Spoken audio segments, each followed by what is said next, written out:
Hey everyone, welcome to Queerly Recommended, the podcast where we recommend queer books, films, TV shows, and more. I'm Tara Scott. I review sapphic fiction at the Lesbian Review and Smart Bitches Trashy Books, and this week I am recommending a video game. And I'm Kris Bryant, a contemporary romance writer for Bold Strokes Books, and this week I'm recommending a documentary from 2016. Ooh. I know. So, Kris Bryant. Yes. I hear you're going somewhere fun this week, and it's something that's going to be over by the time this episode airs. Right. So I'm going to the Golden Crown Literary Society Annual Conference in Albany, New York. Woo! Did I tell you I'm only on one panel? How are you only on one panel? You have so many more opinions than that. You know, agreed. So which panel is it? So here's the interesting thing. Like, you can submit panels all you want, or people will ask you to be on panels, and you're like, sure, that sounds amazing. I would love to be on your panel. And so I did a lot of that, and a lot of people did that. Like, I've submitted some before, and I've also been asked to be on them. And this year I was just like, yeah, I'll just go ahead and be on them because, you know, life is busy and it sucked for a long time. Totally. You know, we're still, reeling over here. So I just went ahead with what, okay, so will you be on this? Yes, I'll be on this panel, of course. So everything was great. I had 2 panels, and then they switched the time on one.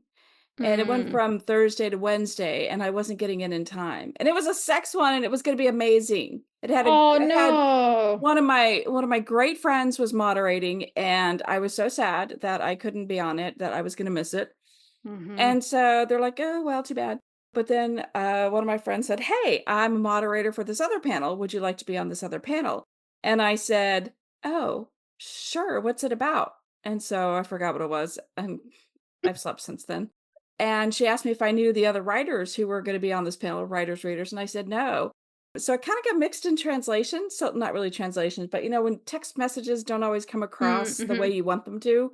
So she thought I was saying no to being on the panel, not know that I didn't know these people. So then when it came out, I'm like, hey, am I not on your panel? She's like, you told me no. And I'm like, so I went back, I go, this was for this message. It was one of those like, hey, do you want to be on my panel? These people are on it. Do you know these people? And I said no. And so it came across as that I said no for the panel. So I'm only on one panel, but it's going to be the best panel. Of the conference. Sure will be the best. No, it's actually going to be a very stressful panel. It's about living in a red state, writing and living in a red state. That's going to be really important. I can't wait to hear how that goes. It's going to be a very, very interesting panel. I need to do a little bit more research on that. But also we have SAS meetings over lunchtime, both Thursday and Friday. So, I mean, that's exposure. So on Thursday, we're just kind of talk about SAS and why it came about and what I personally am trying to get out of this group, and then what other people are trying to get out of this group. So that's on Thursday. And then Friday, we have like a writing session. And that's awesome. I'm like, I can't do both. I mean, I'm going to be squirrely because I haven't seen my friends in a very long time. So, good luck. Good luck trying to get me to sit still for an hour. But no, so I'll pop in and do things. So it's going to be a lot of fun. I'm very excited to see my friends again. And I went shopping today, and I found something to wear to GCLS to the award ceremony. And it's very casual. It's not even like, it's not a suit or a tux or a dress or anything like that. It's just a pair of, casual pants and a top. And it was like, yeah, I'm good with this. So that's what I'm doing. Nice. Yeah, I'm seeing all the people posting about it on Facebook, and I'm definitely feeling the FOMO, because the original plan was that I would already be in New York State right now. But hey, that's all right. I'll have fun in Calgary too. That's right. And you'll be safe in Calgary. So, well, yeah, maybe you'll be safer as there. As soon as they started detaining Canadians for shit on their phone, I was like, get a burner. Get a burner phone. I would definitely need a burner phone. And I have a couple people who have promised to FaceTime or text me and let me know the tea as it's happening. Yeah. I will keep you informed of everything that's going on at GCLS. Yes, please do. And I'm sure, like, you know me, I'll be a ham and I'll FaceTime you with a bunch of people and it'll I be fun. hope you do. It'll be fun. I hope you do. It's honestly, I'm happy it's still happening. Me Like too. I'm really happy it's still happening because I remember having a moment last summer when I was there where I kind of looked around and I was like, this is so special. Like it really does Mhm. feel like boot camp It for does. grown-ups. And I mean, last summer we didn't know what was going to happen with the election, Right. but I kind of looked around and I was like, what if this is the last time we can have this? And I mean, obviously there's a lot of very, very, very terrible things happening in your country right Right. now. Mhm. And it's Ugh, decreasingly less safe for queer people of all kinds for a number of reasons. I mean, for all kinds of people, for all kinds of reasons. But I am so glad that this conference was still able to go on. agreed. I am So, too. Next yeah, year's gonna be like a real trip. I mean, we'll see what happens next year, especially since it's yeah, in Florida. Dun yeah, dun dun. Anyway, yep. Anyway, so let me tell you something else that's going on. yeah, what else is going on? I don't know, and I think that I have talked about Mangy Kitty. Have I talked about Mangy Kitty? Okay, so I know about Orange Kitty.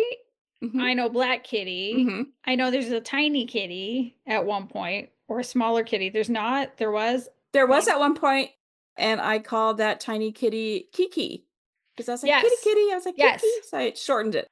Yes. Well, Kiki stopped coming around, so in my Oh, mind, Kiki is in a nice, warm, or at least yep. safe 100%. place, A fam 100%, found a family. Yep. like, just lives in a little girl's room and Yep. is just having the time of their life, so that's Kiki.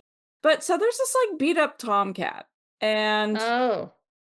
like, beat up, I'm not even kidding, like, half the ears missing, like, kinda walks with a limp Oh, sometimes, yeah. and so Okay. he has managed to find his way to my back porch because, of course, Uh-oh. He heard the I have news. pets. Yeah, He he got heard the news, newsletter. like, "Here, if you want a safe place, like, just go see Kris, like, here's Mm-hmm. a map to the place, here's the food, here's the water," because I Mm-hmm. put food and water out for animals who need it, like, Yeah. so I'm now I can touch Mangy Kitty. I can pet. Oh. And, and I say Mangy Kitty because, he's very bumpy. So he probably does have mange or he's just so beat up. It's one of those where I Mm-hmm. can't tell. Mm-hmm. And so Debbie's like, "Stop calling him Mangy Kitty. Can we just give him a name, please?" And I said, "By all means, pick one." Did she? She did. She picked the name Daryl Dixon. And if you've seen The Why? Walking Dead, I you haven't. know that this makes perfect sense. Excuse me while I look up Daryl Dixon. So, yes. So, Daryl Uh, Dixon is the cat now. So, I can't oh say my Mangy God. Kitty anymore. I can say Daryl's on the back porch. Daryl's here. And so I got there and I feed Daryl and Oh I'm my very God. careful. I know. Okay, yeah, I see why. So, yeah, Mangy Kitty is now Daryl Dixon. Oh So my I God, try to that's go out hilarious. there, and when I don't see him for a couple days, I worry, and so, like, I got to the point where, like, he would sit next to me and I could pet him, but something happened, and he was missing for a while, and then he came back and he's real Mm, skittish to let me touch him or pet him. hmm. So I'm very careful when I do pet him. I try to be just, like, on the head. Yeah, I'm just very careful because I know, like, he's had some shit in his life, and this is a safe space, so I want him to feel comfortable and safe here and that he can always come here. Like, he might not be able to come good, inside, but there's so many, like, little cat condos outside on the back porch, it's covered, it's a good place. It's a good place for a good. cat. Like, if I was a cat, I would wanna stay here. Mm-hmm. So because eventually you go from the back porch to my bedroom. So you probably want to figure out that mange thing first, if that is the So, case. but here's the deal. Yeah, so I still have treated him every month. Like, I give Mm-hmm. them all the front line so they get the ticks and fleas, and so especially since the other 2 come in. Yeah, And, but the Debbie's like, "Yeah, no, Daryl's not coming in." I'm like, "100% I agree." Like, "No, because we don't know what's going on." mm-hmm. Anyway, so yeah, Daryl Dixon is now a part of my life. Welcome to the family, Daryl. Yes, welcome. Yeah, so that's my life. What's going on with you? What new and exciting things have happened? Okay, well, it is summer break here, and if you can believe it, for the first time ever, I'm afraid to say it out loud in case I'm gonna jinx it. Oh. My kids are spending time together on purpose. Wow, Like that's they're really actually good. enjoying spending time together. They're playing badminton, like not for real. We don't have a net, but like they're just going outside and whacking the birdies around and Of getting them course. on roofs and shit. Right. But still, my oldest has been learning French horn, which Wow. I know. Just because, or like school mandated, or what? So they were interested in joining the band at school. Huh. And I think there was like an info session. And there's only one French horn player who's going on to high school and made this like impassioned pitch for someone to take on Uh, his legacy. And I guess it worked. apparently. Isn't the French horn like it's massive and it's nerdy and it's It's nerdy, very but thankfully it's not massive, massive. Like it's I'm not gonna say it's tiny, but like it can sit on your lap. It's not like a what? tuba. What am I thinking of? The Are curly you thing that thinking looks like a are you thinking of the tuba or the trombone? no, I'm thinking of the French horn that's got the big mouth. I say mouth, it's It the earpiece. It looks yeah, like it an does. old old like hearing aid type thing, but it's like 10 Yeah, times as big. yeah, yeah, yeah. Okay. All right. Yeah, it's like that. So yeah, and then yesterday found out they've been learning Happy Birthday, how to play that. So they'll be able to Oh, play it on my birthday in a couple of weeks, which I was like, how that's cute so is that? sweet. That I is know. so sweet. I know. It's not Oh. bad. And Oh, finally, I can't finally. remember if I talked about it on here. I have been the only person in my Mm. department since April. Oh my gosh, no. I didn't know you were the only person. So there used to be two of us that did it. We have two different product lines. So like she would do it on one and I would do product marketing on another one. And so I ended up getting promoted and Yay. which is great. But then it was like, Congrats. and you get to hire it. I'm like, oh cool. So Oh my god, it would whew, suck so bad at hiring. let's go.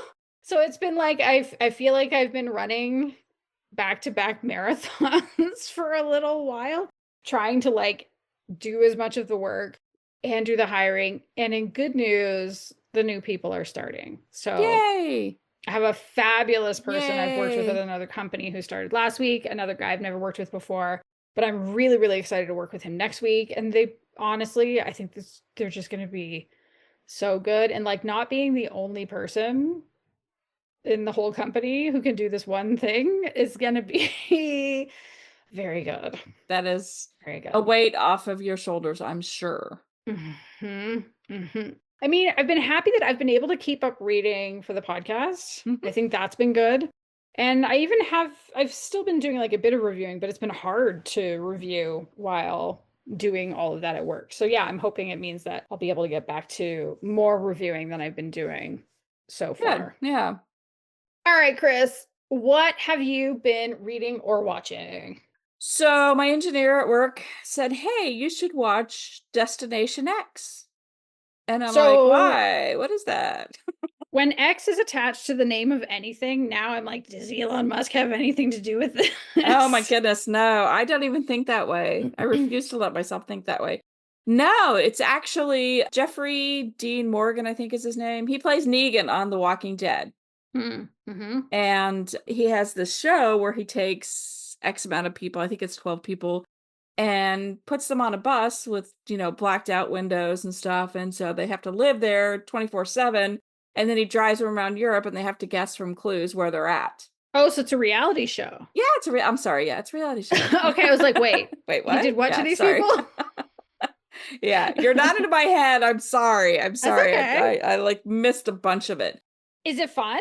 It is. I was really surprised. I was like, "Oh, that was kind of fun." And then I watched the next episode. I was like, "Oh, that's so now I'm ahead of him, the guy at work." I Oh. zoomed ahead. So now I'm caught up. Mm-hmm. And so what they have to do is they pick like, they form different groups and teams and whatever, but usually by the end of the show, there's like two teams and the losing team has to go and guess. Like they have 2 minutes to guess on a map where they're located in Europe somewhere based on Oh clues wow. from throughout the whole, the 3 days or whatever, one day they've been out. Mm-hmm. And they have to put their X on a map and whoever is closest, I'm sorry, whoever is the farthest away Mm-hmm. gets booted off the bus right then and And that's there. where they live now. That's That's where they just live now. Yep. Don't come back. Trust me, don't come back. uh-huh. That was fun. I've enjoyed that show. And I like to try to guess, and I'm terrible. You would think that living over there, I would know. I would have better geography, like Okay, when's the European last geography. time you lived there? How old were you the last time you lived there?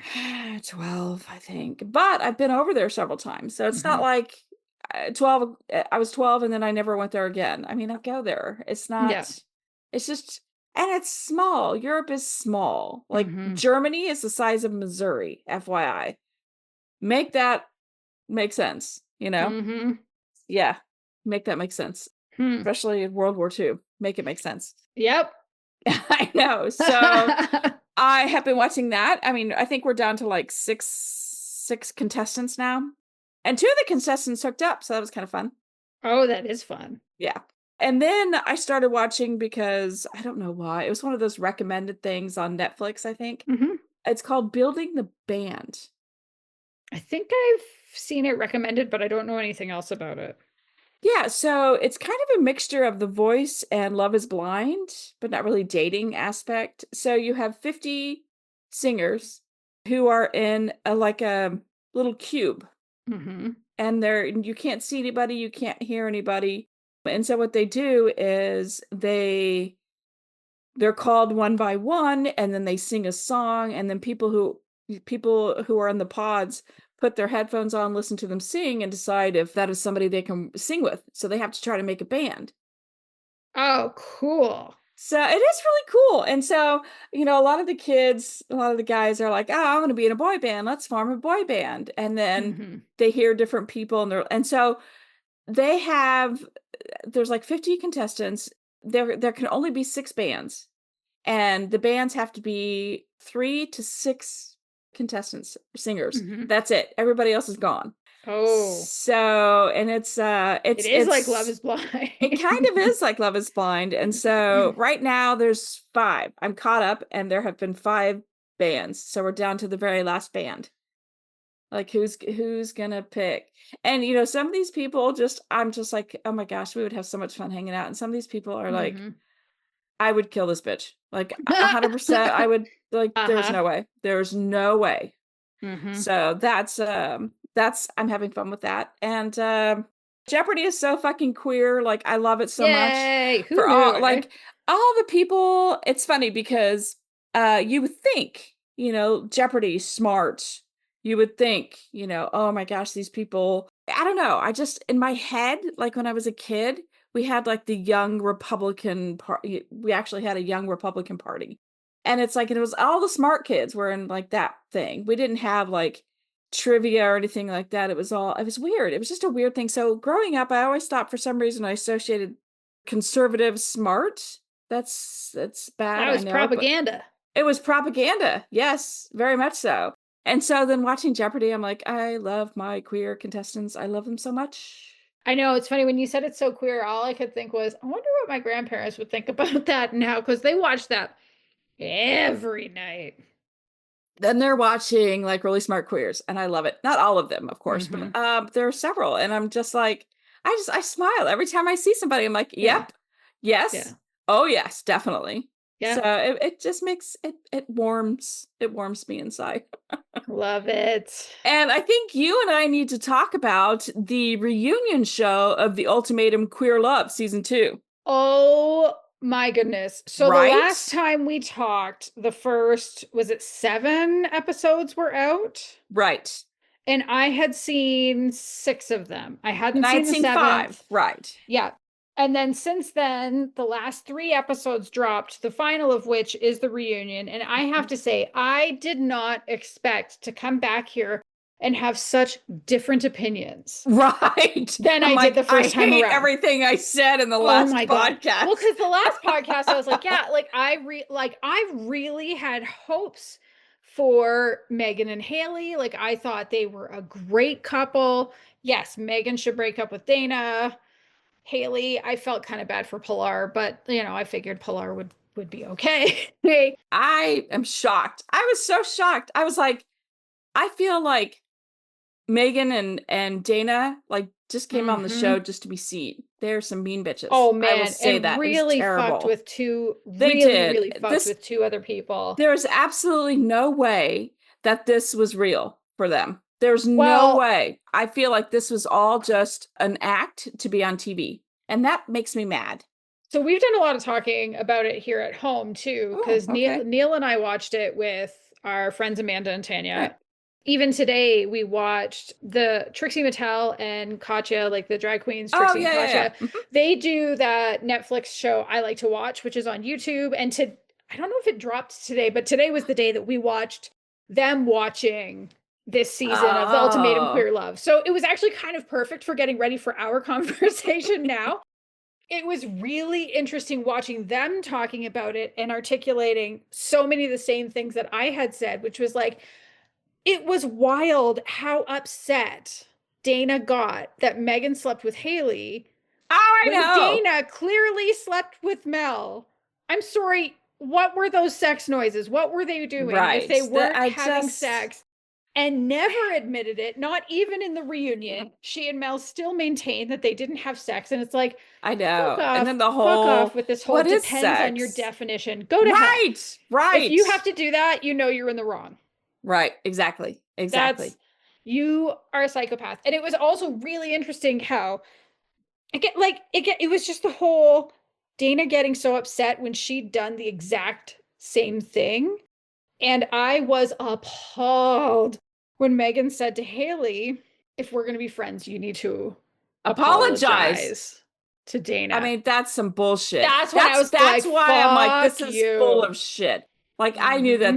that was just to Mm-hmm. be on TV to me. Like that to So, me was like, there's no way. There's no way. No mm-hmm. way. At no way. Well, so our thinking, Neil was the Oh. one who brought it up first. I think he was right. Oh.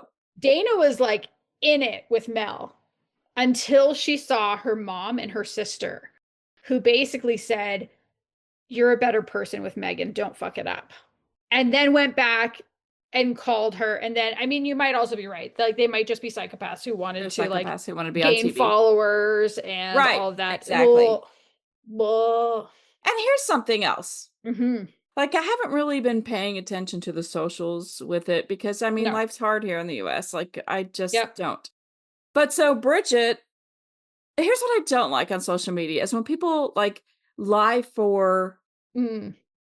attention or just do it as a joke. And that happens a Mm-hmm. lot. Like that's Mm-hmm. how a lot of misinformation is regarded as being truthful because people Yes. think it's funny to lie. And a lot of these reality shows have a given people a pass to be mean, to lie, to cheat, to steal and win Mm-hmm. something, win at Mm-hmm. life, whatever. So like I was all like, "Yay, Bridget and Kyle, woohoo!" So then she said something on social media. I'm following her, I think on Instagram because she was the only person whose name I knew. Like, Mm-hmm. oh, because it just showed up, and I was like, oh yeah, I'll follow her because then I can follow the others, you know. Mm-hmm. And she said, oh, what Netflix didn't show was that I proposed to Ashley too. And I'm like, what? What? And no, it was just for attention and effect. It wasn't true. Like, why Mm-hmm. even say that? Like, why They why had do no that? chemistry. They also had no chemistry. They had friend chemistry. Yeah, they had friend chemistry, but still, like, why even say that? What's the point? Is this where I'm like old now?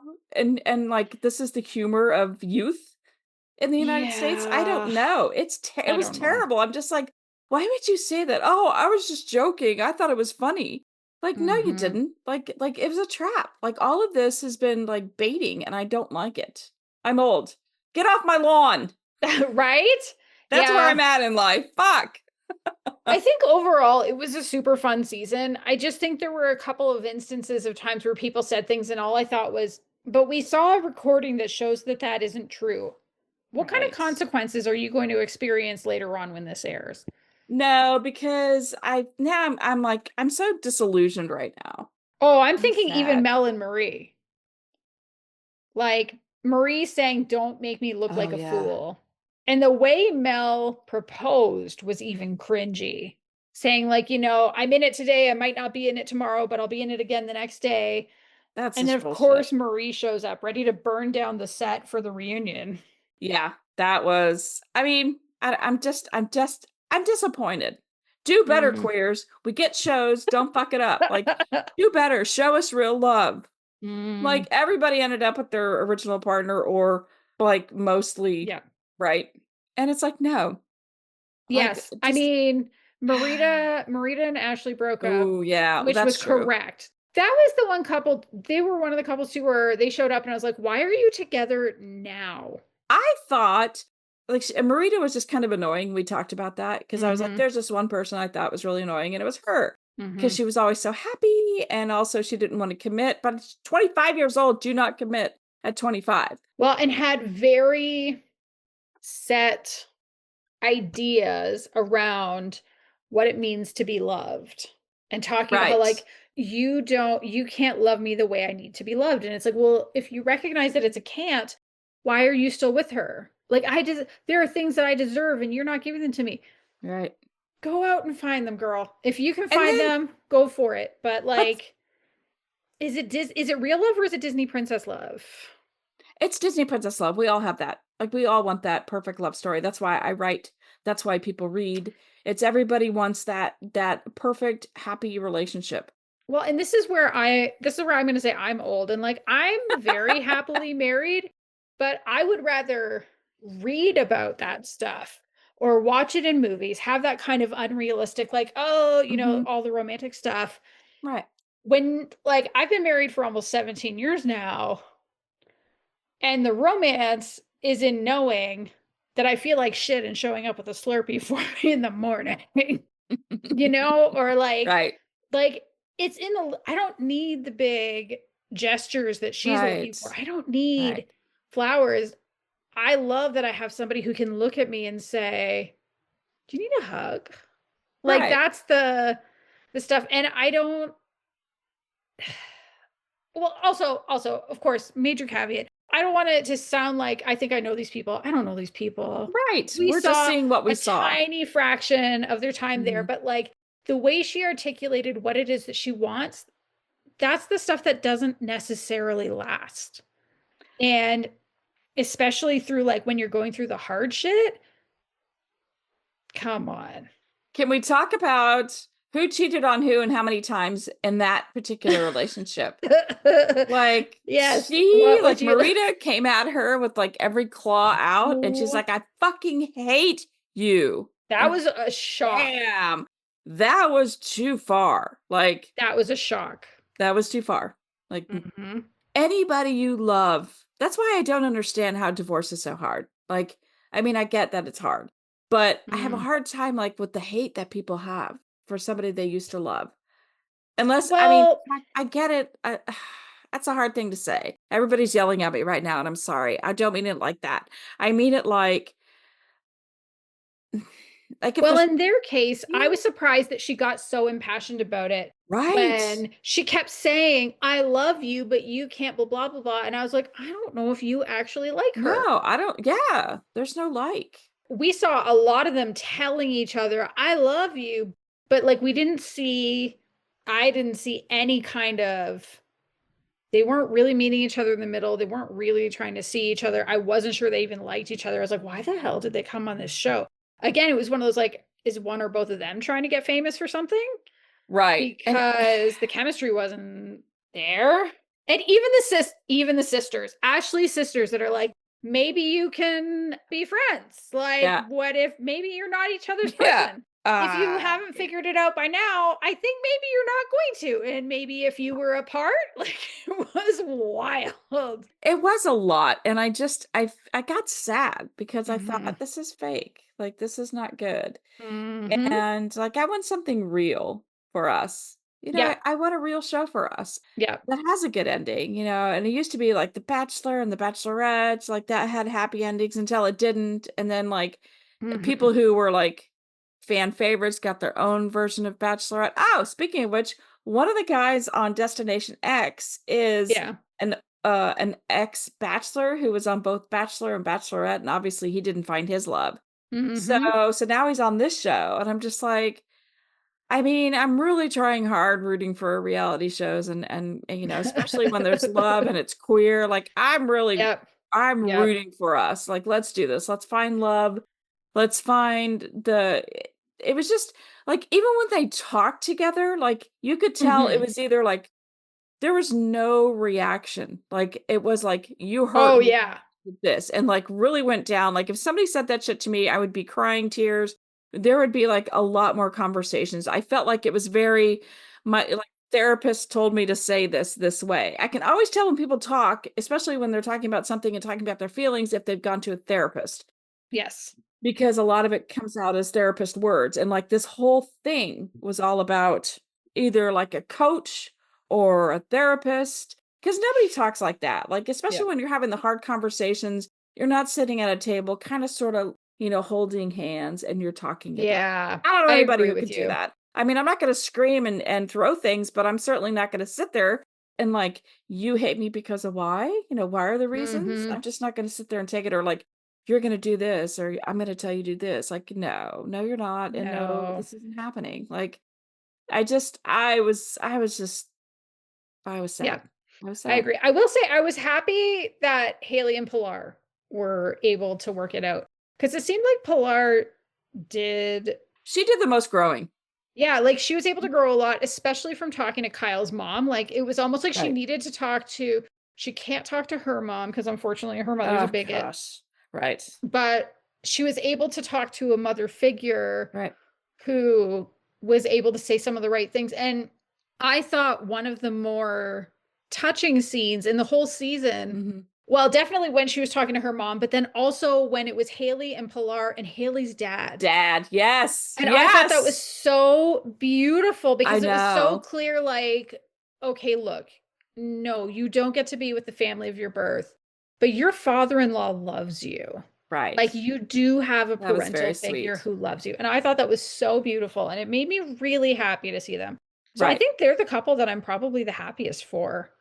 Yeah. I mean, and like it still goes. Like Brittany was still like Hmm. so classy, still great. And Yes. she and AJ got together, and it was just like, Yes. And then invited everybody to come to church with them. and I loved how they made the hostess, or the host, I guess, made her cry, because I was tearing up over it too. I was like, that That was a was beautiful thing to say. So that was really, really interesting. And I don't really know how I feel about it because, the host was very clear. I mean, I'm straight. And I know there are a lot of people that are like, can we please get a Have a queer, queer I know, host of the show? Like, yeah, can we get Abby Wambach to do this, please? I would love to see get her and Glennon Doyle to do this.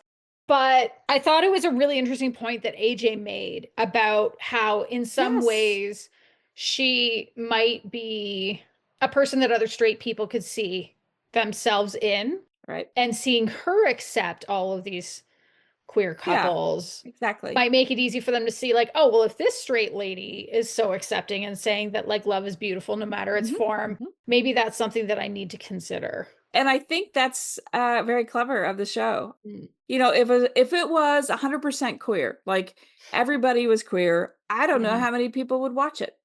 I mean, a lot of people would, but I'm Hmm. thinking that she draws a different. Demographic. Yes, I think she does. Yeah. I think she does. And so I thought it was very good. It was very sweet that they acknowledged it and that she Hmm. got emotional over it, because it's Yes. true. We have so many allies out there, but Hmm. we only see and know the people who hate us. And Yeah. this was so refreshing. And I loved what they said to her, and that she was very, responsive to that. And Hmm. I have no problem with her being the hostess or host. I don't even, what do I we call it? Is it host or hostess?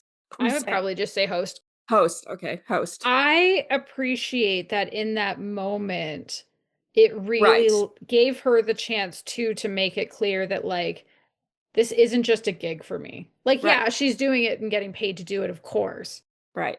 but that it's something that actually is important to Yeah, I her. mean, how can you not get emotionally involved in them? I mean, we're Hmm. we're watching it. We're not even there. We don't really see the people or Yeah. communicate with them. We're just seeing what they want to show us. Hmm. And, we're getting emotionally involved. I mean, listen to us. Yeah. We've been talking this for like 20 minright, and this isn't Oh even yeah. what this podcast is about, but Hmm. listen to us. Whew. It's true. Yes. All right, let's move on. So, now that everybody knows how we feel about that show, Tara, what else have you been watching or reading? All right, so regular Drag Race update. Drag Race All Stars Oh, season yay. 10 next week. So right before this episode drops will be the season finale. Ooh. I gotta say, I was shocked by last week's episode. I talked to you a little bit, maybe last time, about Mistress Isabel Brooks, or maybe if it wasn't then, it was before that, and about how, so she was this like, she's only 24, but she's like a Mm. really seasoned queen. Like, or she's in like her mid 20s, and she's like She's from Texas, so it's like very Texas drag, very pageanty. Okay. She had basically a flawless run on her season, and she didn't win because she was up Oh, against Sasha Colby, and like nobody was going to beat Sasha Colby. She's a drag queen who's like a trans icon. Her tagline is "I'm your favorite drag queen's favorite drag queen," and she's not bragging. Like that's just there's nobody was going to beat her. So Mistress shows up and kind of had this like usually when they show up they bring like bigger and better and they've grown and she basically said, no, I was perfect last time, so I'm bringing it back perfect. And I was like, okay. And in recent episodes she's done some stuff that's been like, I think it's just been mean. Like some people mm. do shady things like because it's good TV, and like I'm not saying it's not good TV, but I've been really uncomfortable with some of it because it's like that's Ooh, I hate it when TV makes me uncomfortable. And that happened this week, and she ended up getting sent home. She didn't lose a single challenge in her main season. Wow. She lost 2 challenges and then got sent home. She'd never lost a lip sync before, and I was like, what happened? I have never seen a queen in this way go from like flawless run to major stumbles, and it kind of Wow. makes me sad and is uncomfortable, but also she's gonna be fine. She can make money doing whatever. Like she's going to be fine. She has a She's big good. following. So I'm really curious to see who wins. I hope it's Ginger Minj. She's had an incredible run. She's the one that's been on like so many times, and everybody's like, Right. what is she doing back? And I was one of them. I was one of them. And I'm Right. also here to say that I am wrong because I think her best performances on Drag Race have been this season. They just did a talent show and she did a song, like she lip synced to an original song, but it was Oh, kind of a play on the big number from Gypsy. And her voice is fucking incredible. Like wow. it's so good. So like voice is good, performance is incredible. So I hope she wins. I mean, there's so many incredible queens this season, but yeah, that's what I hope. So Drag Race is awesome. I don't know what I'm gonna watch after that because I don't know when the Ah, next one is out. And honestly, at this point, I'm just happy Drag Race is still on. So right. That's true. Sad, I'll but take true. it. I listened to another nonfiction book. This one is called Autocracy Inc. The Dictators Who Want to Run the World by Anne Ah, Applebaum. ah, So little light reading, but I listen to it on Spotify because I get 15 hours of audiobook nice. listening a month on Spotify. And I listen to it at, I believe, 1.8 speed. You can definitely speed this one up. Oh So my you can goodness. get through it a lot Wow. faster. I talked before about reading the book Strong Men by Ruth Ben-Ghiat, and that was the one where she Mhm. went through like different dictators, kind of starting with Mussolini and Hitler and going on through to basically to Trump 1.0. And this was a really good follow-up, not because it dives into like individual dictators or anything like that, but the TLDR on this book, I'm not going to get into it in any length, is just that like these dictators work together. They collaborate more than they compete. Yes, there's a certain amount of competition, but like it is good for dictators when other dictators get to stay in power. And so if you do read Strong Men, I definitely recommend checking out Autocracy Inc. It was a really helpful view on some of what's happening. And when you're like, well, why? When you look at the people that Trump is aligning himself with, even for example, this is going to, I don't know, it's probably going to be thrown out the window by the time this episode airs because Taco, but Taco, Trump always chickens out. Yeah. That thing with the Always with the chickens out. tariffs, but That's like funny. Yeah. how he announced a 50% tariff for Brazil because Bolsonaro.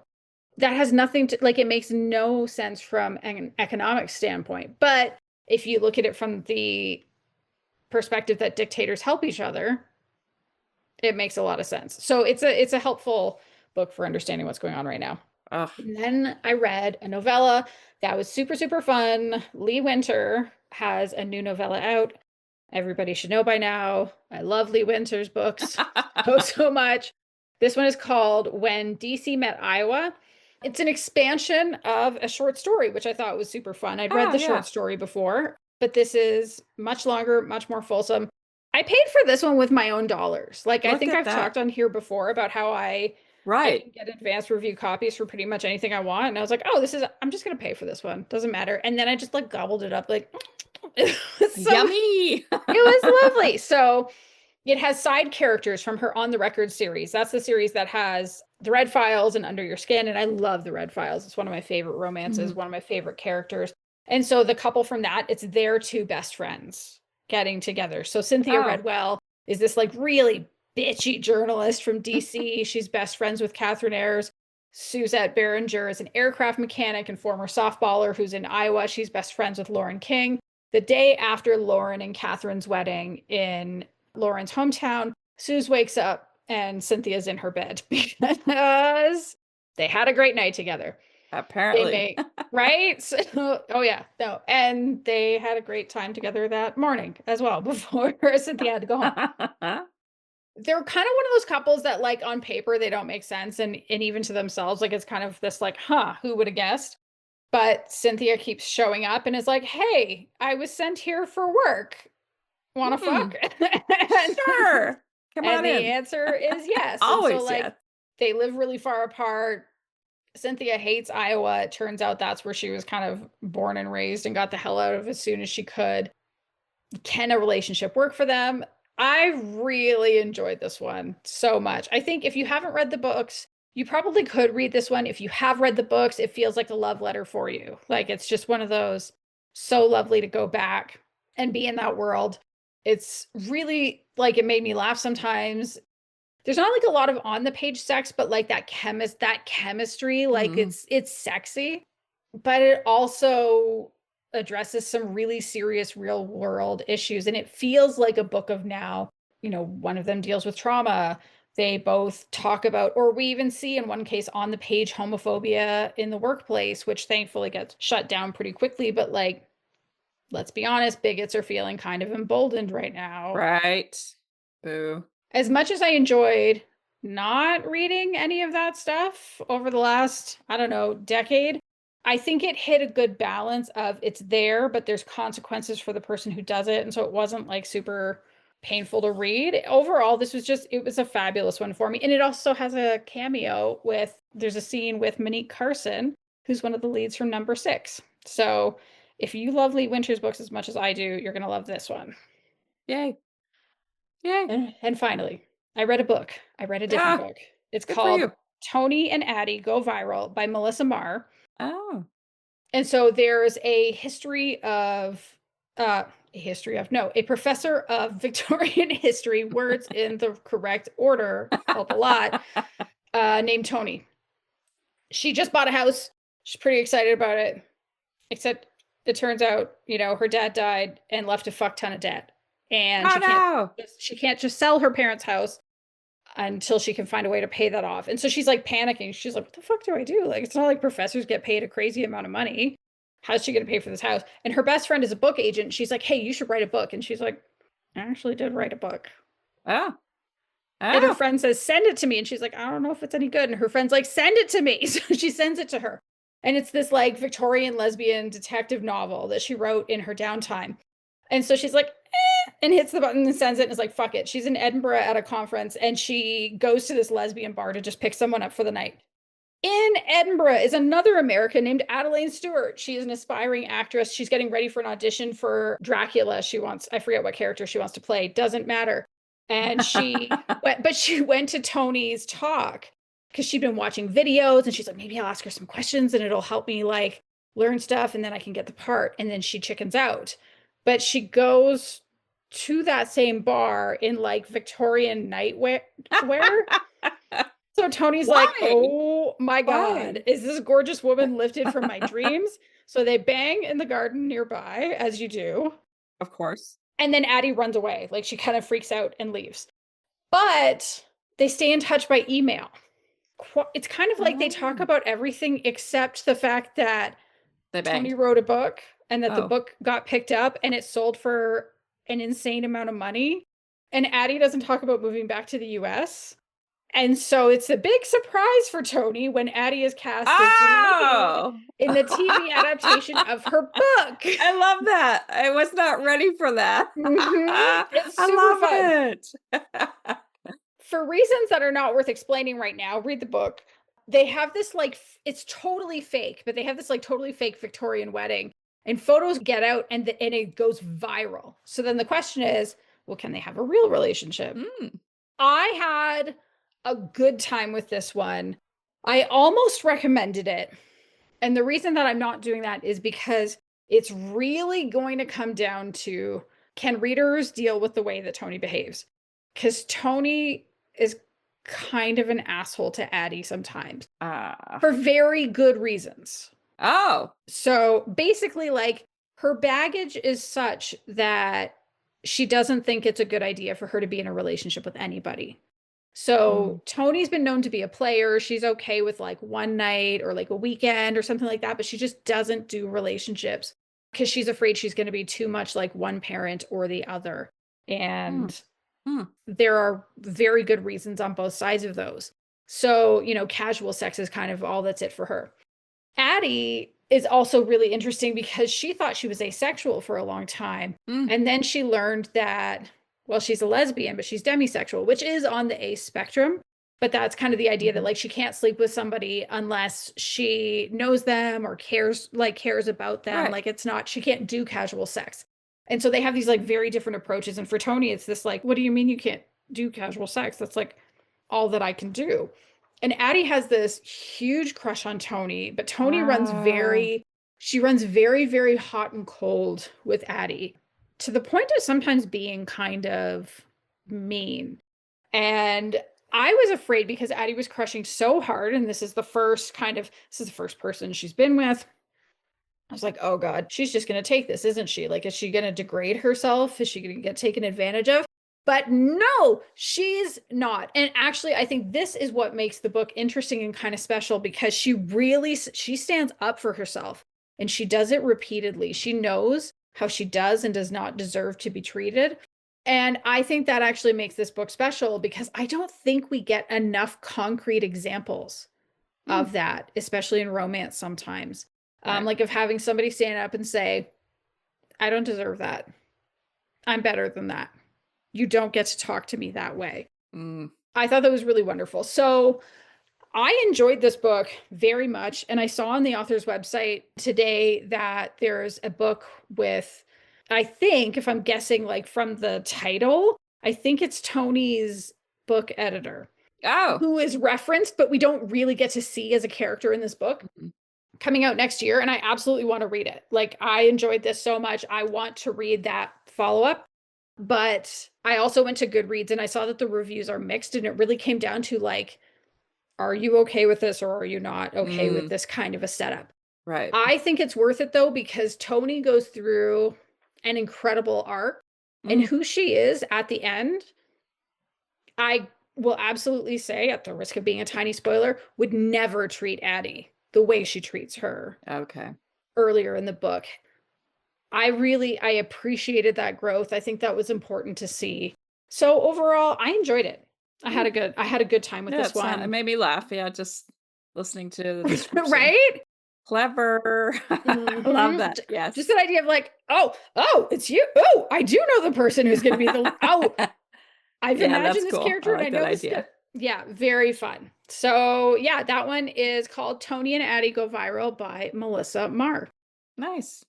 All right, Kris, what is Yes. your official recommendation this week?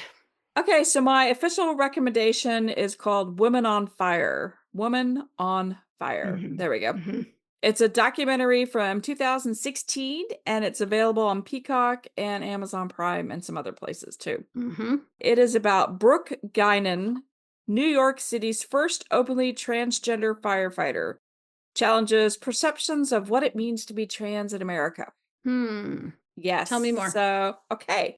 So I think this is a very good documentary for people who don't know a lot about transgender people. Mhm, It explains things very simply.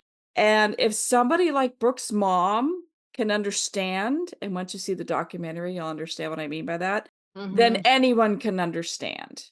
Okay. You see everybody in this documentary, you get everybody's reactions to Brooke's life and from very beginning, from birth to now. Mm, First of all, being a firefighter in New York City is very white, very male, and very mhm, traditional, so to speak. mhm, So Brooke is third generation firefighter in New York City. Her grandfather was like diehard, like this is my life, firefighter. mhm. And then her dad, and I have a lot to say about her dad, and we'll dig into that later. And then of course Brooke. Mhm. When Brooke was in school, she came out and told her parents that she was gay. Like, wrote a letter and said, "I hope you still love me. I love you." She Mm. wrote it to her mom. Mhm. And so everybody kind of freaked out. Mom freaked out, dad kind of freaked out. And, her mom was like, "I really wanted you to get married and have kids and have this whole beautiful life. And now I'm worried that you won't have that, blah, blah, Mhm. blah." Her dad says, and I quote, ear quotes, here we go, Mhm. blames himself. Ugh. But here's why. So Okay. 9/11 happened.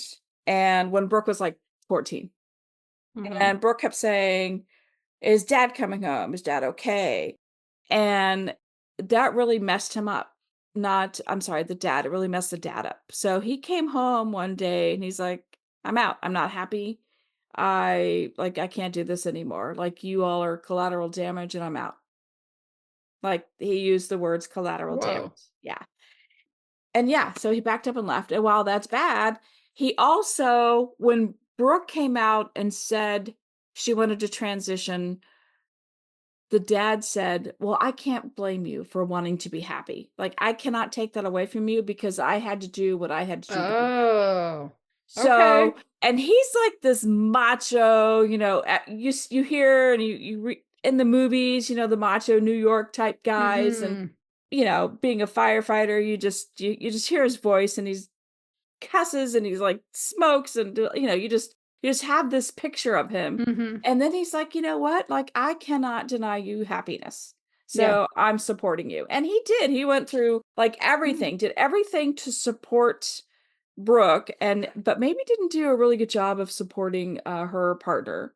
But comes to Okay. realize that at the end. So it's kind of a so he ended up being a very interesting person in this whole story for Brooke. Mhm. At least in the documentary. Like, who knows what's real and what isn't, how Yeah. documentaries are. But, Brooke's partner, Jim, he's ex-military, he's very supportive, but I didn't really pick up on a strong partner vibe. Like, I mean, don't get me wrong, he is very supportive, but he seems kind of lazy. Like, she's doing Mhm. all the work and he's just sitting around doing whatever he's doing, like not doing things like packing up. They bought a house together and he just kind of sits around and does nothing. So I don't know. He didn't come across as great as far as like physical support, but I feel like mental support he was very good. Like, Okay. took her to the appointments and it was just like I don't know. I didn't get warm fuzzy feeling with him from Mhm. him. So let's talk about Brooke a little bit more. She decides to apply to become a New York City firefighter after college. So during this time, she stopped transitioning because I know, Really? right? Because she wanted to pass basic training and get into a firehouse. And then Okay. when all that happened, after she got to where she wanted to be, then continued with the transitioning process. Mhm.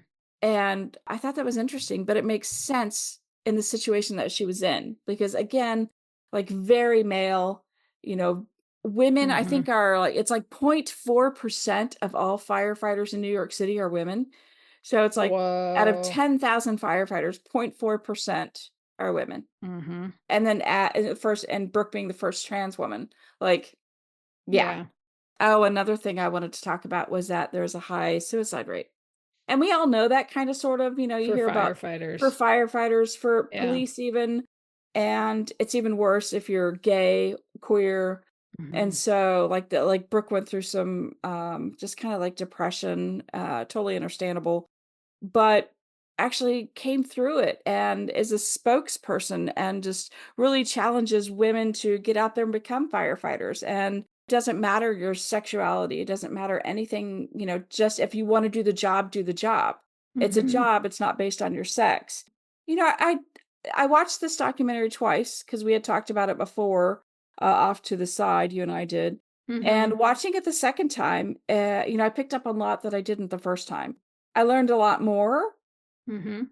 Like I mentioned, like this is a good documentary to understand trans people, how and why people feel they aren't themselves because they're in the wrong body. Like this really does Mhm. explain all this. And it does it in such an easy way. So it's like, okay, I get Yeah, it. especially I for the people understand who this. do feel like they're in the wrong body, because I know there's some Exactly. trans people who don't necessarily feel that way, but there are a lot who do. And I think a lot of times people don't understand that. Mm-hmm. They just don't understand, like, how you could be in the wrong body. What do you mean by that? Mm-hmm. This documentary really goes across the whole entire Olive Brooke's life. So you're not Mm-hmm. just getting like a little section about like, oh, I decided to transition and this is why.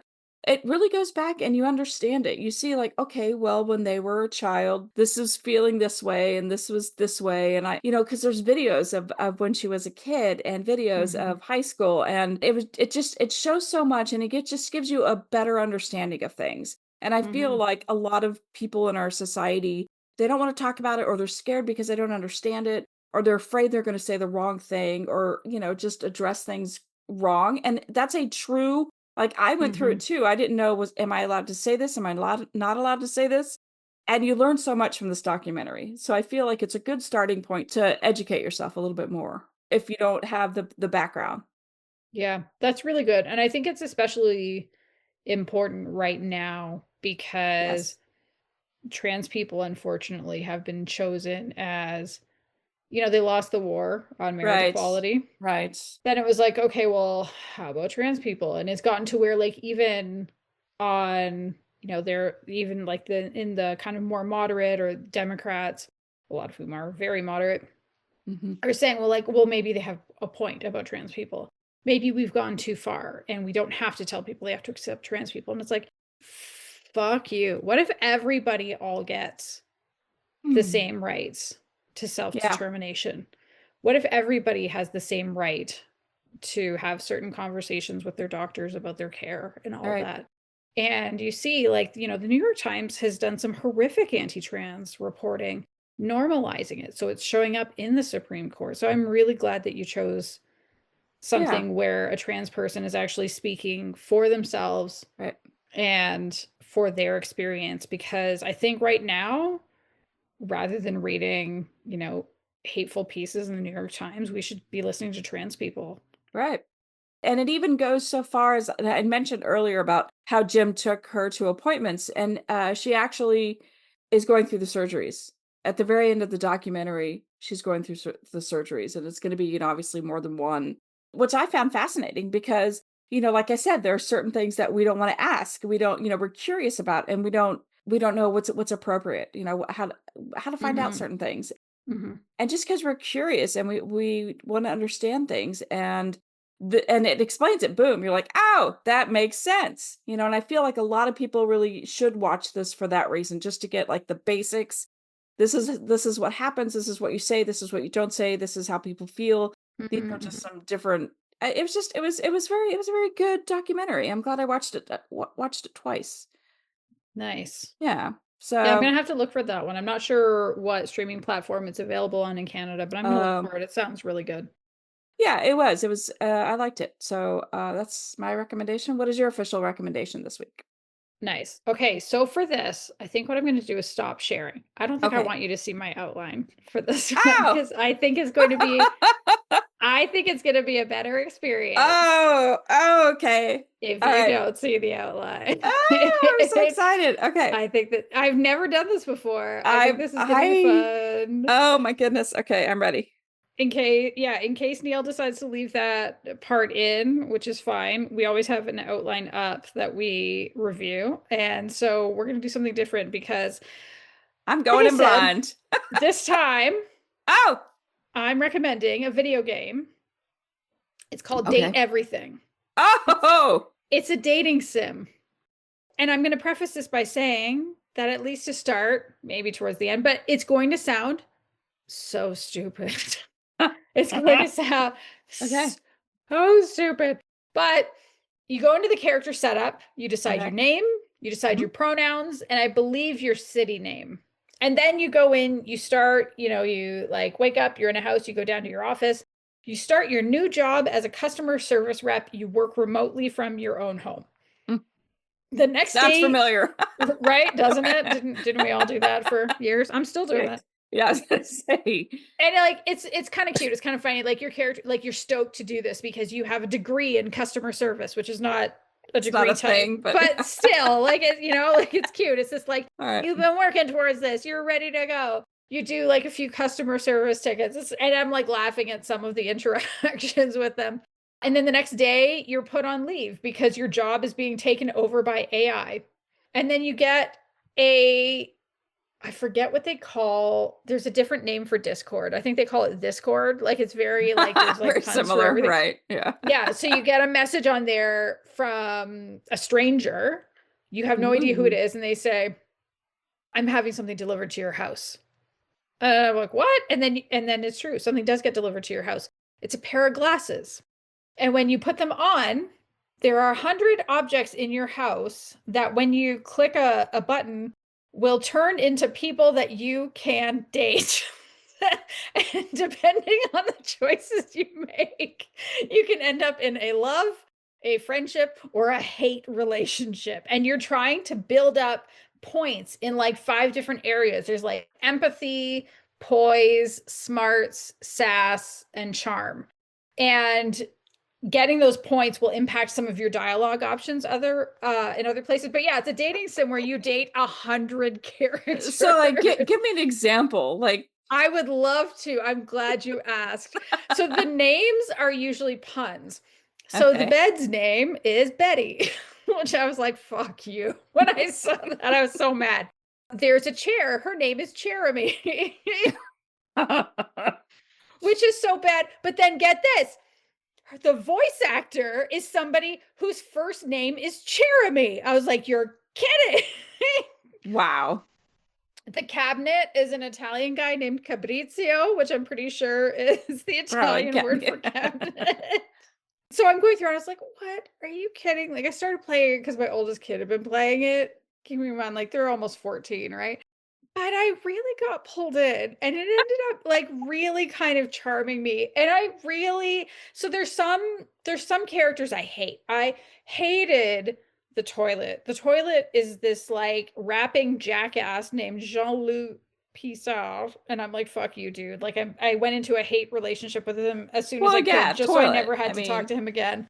But like I loved Betty. The bed, she was the first one that I romanced to love because she's just this like cozy, supportive, lovely, as you would expect from right, from a a bed. bed. It's great. One that was That's also hilarious. surprisingly lovely is, well, so some of them are objects.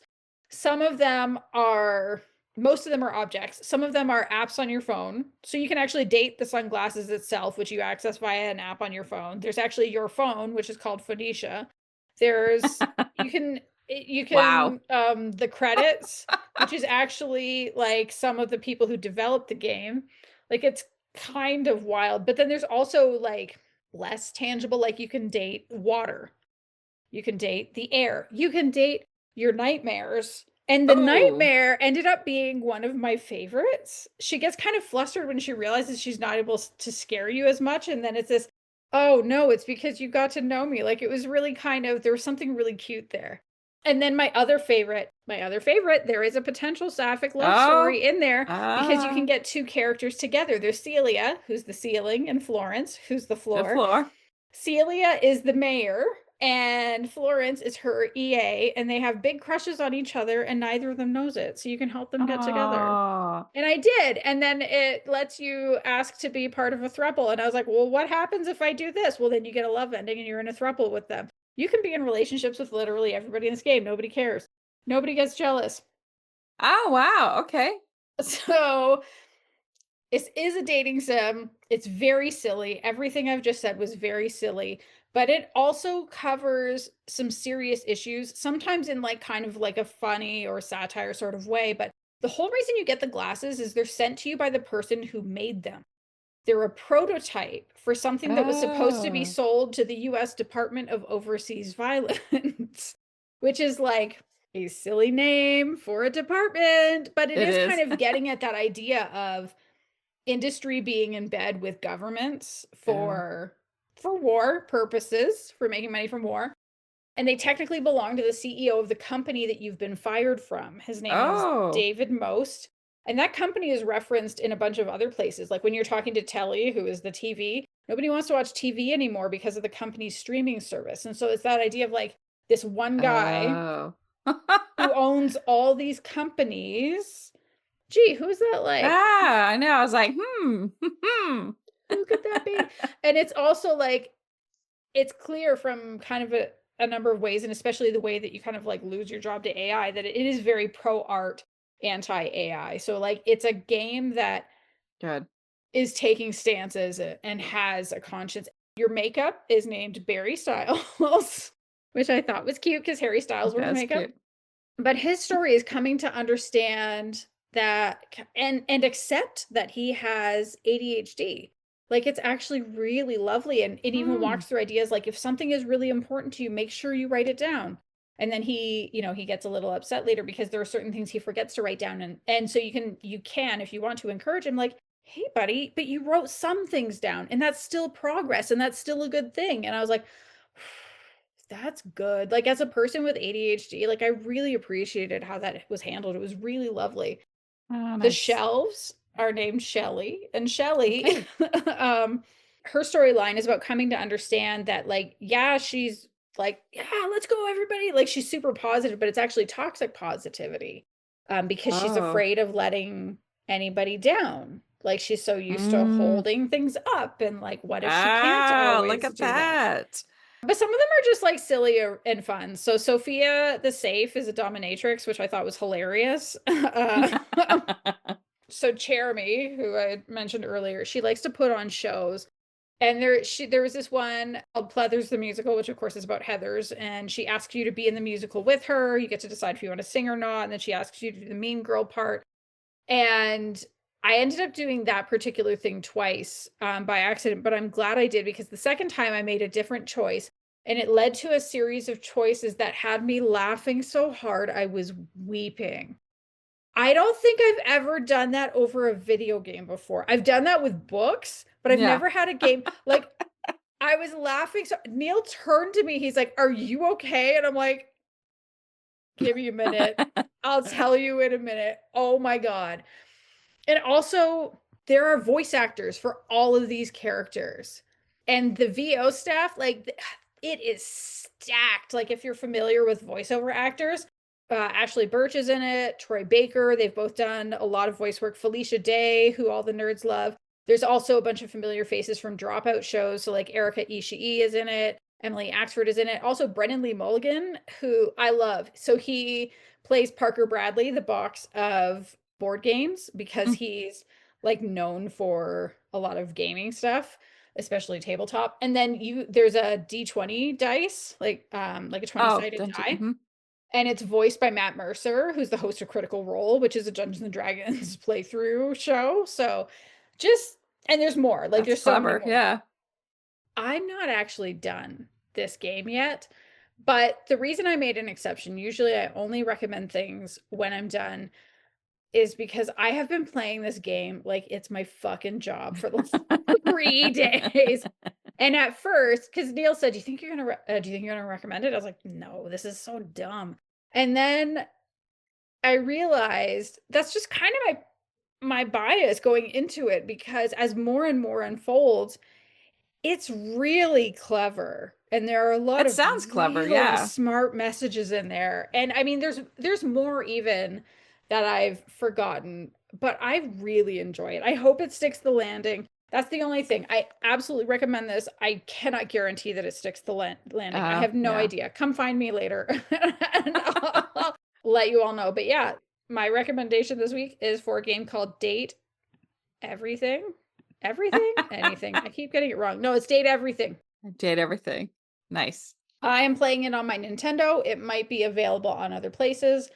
I don't know, but if you play it, come find me on Blue Sky and talk to me about it, because I want to talk to some people about it.